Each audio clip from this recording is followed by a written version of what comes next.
Здравейте, уважаеми зрители! Казвам се Симона Стоилова и съм тук на дермокосметичният симпозиум, който се състоя в хотел Рамадан в София.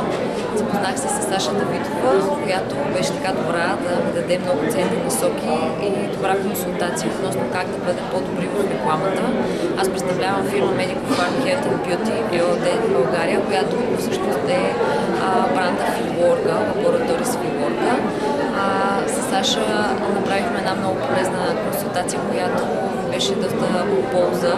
Разбрах много интересни неща и похвати, как мога всъщност да подобря рекламата за нашата компания, да бъдем по-добри, по-добре поставени, насочени.